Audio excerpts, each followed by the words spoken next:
Salam, hər vaxtınız xeyir. Bu gün DİM qəbul suallarından birini izah edərik. Sualımızda deyir ki, Şimali Avropa və Cənubi Avropa regionlarının oxşar xüsusiyyətlərini müəyyən edin. 1. Monarxiya idarəetmə formasına malik ölkələrin olması. Həm Şimali Avropada Norveç, İsveç kimi ölkələr, həmçinin Cənubi Avropada Vatikan kimi ölkələr monarxiya idarəetmə formasına aiddir. Ona görə 1 doğrudur. Qeyd edək ki, Vatikan teokratik monarxiyadır. 2. Ada və yarımadalarda yerləşməsi. Şimali Avropanın əsas yarımadası Skandinaviya və ətrafındakı adalardır. Cənubi Avropada da Balkan, Apenin və Pireney yarımadaları, həmçinin Siciliya, Sardiniya kimi adalar mövcuddur. Ona görə bu da oxşar xüsusiyyətdir.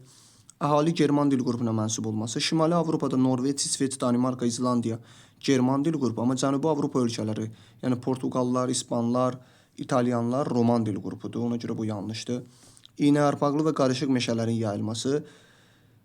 Şimali Avropa regionu iynəyarpaqlı və qarışıq meşələr olsa da, Cənubi Avropa regionunda codyarpaqlı meşə və kolluqlardır. Ona görə bu yanlışdır.